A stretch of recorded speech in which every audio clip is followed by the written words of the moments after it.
why you need to stop trying to fix your partner.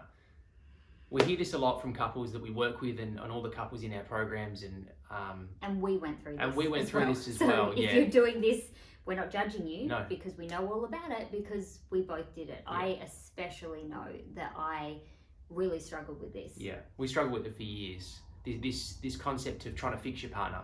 So maybe right now you're frustrated with your partner. They're doing something you don't like, or they're not doing something you want them to do, and you keep trying to, you're bringing it to them and you're telling them that they're wrong or they need to change something. You're trying to fix them. Yeah, and you're saying things like Adam said, you should be doing this. Yeah. Why don't you do that? Yeah. You're making them out to be the problem. Yeah. You're basically saying to them that they're not good enough, they're broken, and you're trying to fix them. You're literally trying to mold them into what you think you need them to be in order for you to love them, and bringing all these expectations to the relationship. Or maybe they're doing it to you, because men and women both do this in different ways. They do. And when a man is told, when he's made to feel like no matter what, he's broken basically and he needs fixing, and no matter what he does is good enough, he'll go into shutdown. So he won't try and do more. If you keep coming to him and telling him all the things he's doing wrong, he's going to shut down. He's going to try and go the other way. He's going to stonewall and block you out. He's going to communicate less. There'll be less connection, less love, less intimacy. It's going to be a disaster for your relationship. So the last thing you want to do is try and fix your partner. Yeah, it's so hard. I really know it's hard, and I have so much compassion, because if on the outside, if things aren't going the way you want them to go, and this is what happened to us, so this is how I understand. If they're not if they're not supporting you financially the way you believe a partner should support in a relationship, if they're not helping with the children the way you believe you should in a family unit work together, if they are not communicating to you, if they're not speaking to you to make you feel understood, if you're feeling like there's a disrespect happening in the relationship, like there's so many ways this shows up. And I understand that the way we're conditioned in society and the way a lot of us have been raised is if something is wrong, you bring it to their attention, you tell them they have to change, and then they change. But it doesn't work, does it? I mean, we tried this for years. I tried it for years. It was a waste of time. It was a waste of energy. The harder I tried to change him, the more I tried to push and fix and mold, the worse it got. Literally, the worse our relationship got, the more I tried to fix Adam. And what really happened is it reinforced a pattern that was playing out in our relationship. And I want to share this because it's probably playing out in your relationship too. So in our relationship, there was a pattern that I was always doing too much, and I was like trying to save. And this relationship was showing up. This pattern in relationships was showing up everywhere for me, not just in my intimate relationship, everywhere. Because how you do one thing is how you do everything, or how you relate to yourself or your partner is how you relate to everyone. Yeah. So I was trying to fix him constantly. I was trying to save him. I had a real saving energy, and Adam had a very victim energy. He wanted to be looked after. He wanted to be nurtured, and and that's okay to a point, but not if it's like putting you into a state of being a victim and being helpless. So this pattern would play out where I would try and save if Adam got in trouble or made a mistake, or because there's been plenty of those. We're real, we're definitely not perfect. So if he hurt me, or there was a mistake, or something happened which was not a positive outcome, I would try and save him, and then we would just get stuck in this pattern. And he would appreciate that in somewhat, because he wanted, not wanted to be saved, but he wanted to be helped, or well, that was that was our pattern. It was just so it was comfortable for me. So I expected that if I made a mistake or I didn't meet the standard, that I would be met in a particular way. Yeah, and wherever you kind of fell short, I would just pick it up. Yeah. Because that's what I'd always done. Like if he dropped a ball, I would pick it up, and maybe that's what's happening for you. And it just became like habitual, and this pattern, and that's okay in the beginning, but we've been together 19 years and been married for 8 years. I got really sick and tired of catching those balls that were being dropped, and add 2 kids in that, and I just didn't have the capacity emotionally, physically, to catch all those balls all the time. And I really needed Adam to step up, but we had been both participating in this pattern, which did not enable Adam to step up. Yeah. So we had to really bring awareness to this pattern, and the way we changed it, and we, if you can see yourself in this pattern, or if you have a pattern that's playing out which is causing you to try and fix your partner, what you need to do first is bring awareness to that this pattern is taking place, that is keeping you as the savior or as the villain and your partner as the victim. Really look at the roles you're playing in the pattern that's playing out and ask yourself, is this serving you? And we got to a point where it was not serving us at all, and it was not serving our relationship, our family, or our life. And we felt really stuck and like we were in a rut in our relationship. And so once we saw that pattern, I then decided that I needed to work on myself. I had spent years pointing the finger at Adam and saying, you need to change, you shouldn't do this is your fault.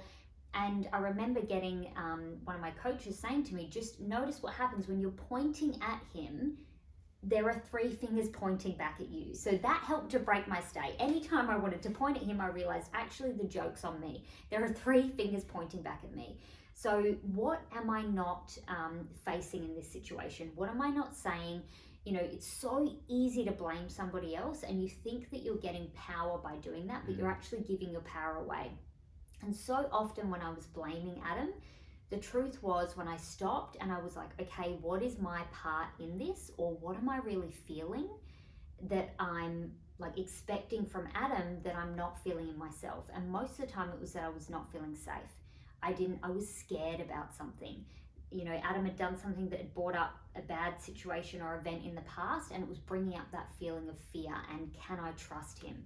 And I was trying to fix him or control him, thinking that if I do that, then I'm safer, then I can trust. But the truth is, no, it just reinforced that whole pattern that I can't trust you, so I have to save you or fix you. And it reinforced to Adam that he was broken. Yep. And made him feel like he wasn't enough and he would never be good enough for me. And you've probably heard this when men say, nothing is ever good enough, you're never happy. And I used to hear that from Adam all the time. Yeah. And so that just reinforced it. So trying to fix and control him really did just keep us stuck in that pattern and make it worse, and also made me feel worse. So I had to decide to take radical self-responsibility. So I looked at myself and I was like, okay, well, I need to feel that fear.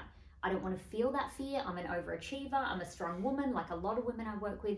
I did not want to admit that I was scared. And so I had to feel that fear and go through my process of feeling that fear. And then I decided I needed to find more solutions. Like the way we were communicating, the way we were relating, it wasn't working. So I then read books, I did courses, and I learned new ways of relating to Adam so that I stopped playing into that pattern. So when I brought awareness to it, I took responsibility for my part in it, because I cannot change him, I can only change myself. I changed myself, I learned something new, and then I showed up, and when that pattern played out, I didn't play into it. I showed up with the changes I was making in myself, and then the pattern died. Yep. And then those arguments, those cycles of like conversations and challenges and problems we kept going through dissolved, because I showed up differently and I took responsibility. And at first it was just me. Adam didn't, at this point, he was pretty angry and resentful and thought that I was the enemy just as much as I thought he was the problem and he was to blame. So I was doing this work on my own. And I did it because I was frustrated. I was sick and tired of feeling the way I felt in our relationship. I literally felt like I was smashing my head against a brick wall. Like it was just so frustrating having those arguments. I didn't want to make him feel like he was failing. That's the last thing I wanted. I wanted us to succeed, but that way we were trying to work through our problems was just making it worse. We could not succeed. We were both losing, and this will be true for you in your experience as well. So yeah, I did the work on myself, and then Adam noticed a difference. I was inspired. I could see that Aston was changing. She was definitely responding differently to me. Yeah, and at first it was a little bit uncomfortable because it wasn't the usual way in which things would play out. So I was sort of left scratching my head like, what's going on here? Things are changing. She's obviously doing some work on herself. And although it feels uncomfortable, it's definitely working because we're not fighting as much. And we're feeling a little bit more connected than usual.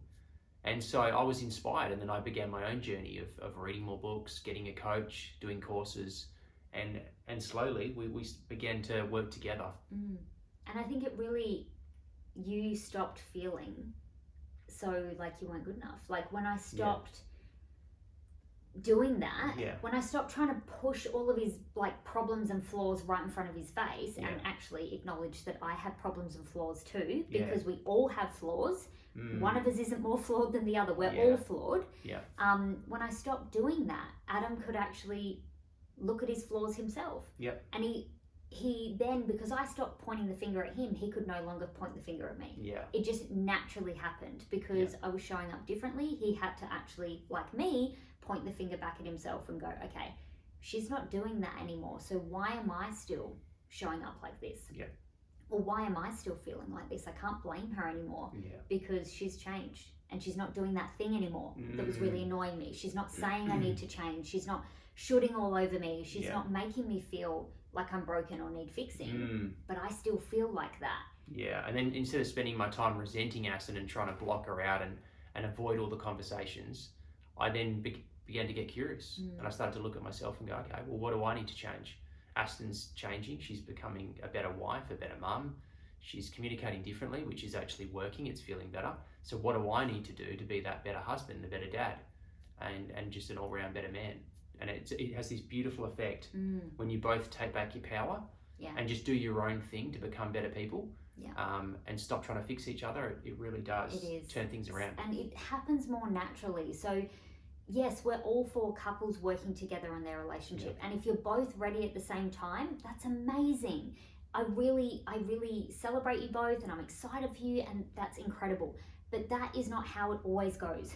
More often than not, one of you, more often than not, one of you gets sick and tired or hits your threshold sooner than the other. And this is how people just end up being divorced because one of you's had enough and the other one is like, oh, it's not that bad.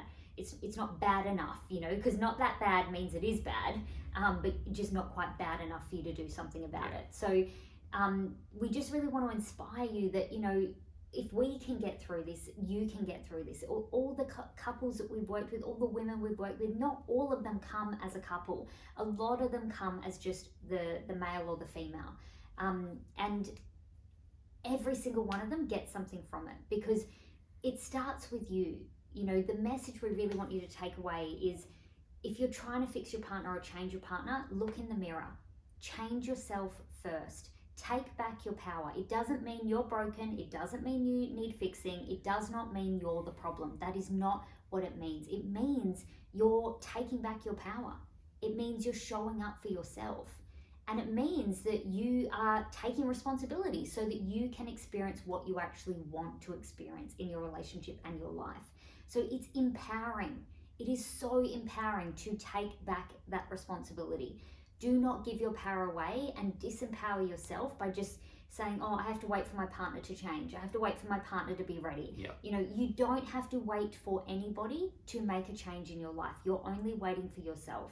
So once you decide, I'm ready to take responsibility and really commit to myself and my life and my relationship, you can learn what you need to learn to change. And it will have a beautiful ripple effect in your life and in your relationship. And you don't have to wait another day. We literally have a 5-day relationship mini course that you can get access to right now for free. This is not always free. So if you are relating to what we're sharing, if you can see yourself in this story, please click that link below because you can get some answers that can help you right now. And especially if you are in that situation where you are the one that wants to work on your relationship and your partner's not really on board, this will help you feel supported. It'll give you tools, practical ways to show up differently. I did a course very similar to this when I came to our relationship and started making changes, and that's where it started for us. And now 3 years later, we have this amazing relationship that is always growing, where we feel like a team, we're on the same page, and we're both doing the work together. But 3 years ago, I didn't know that this is where it would lead me. So that could be you too. So please click the link below. I don't want you to miss out, especially not on this amazing opportunity when it's free. So click the link and we will see you inside.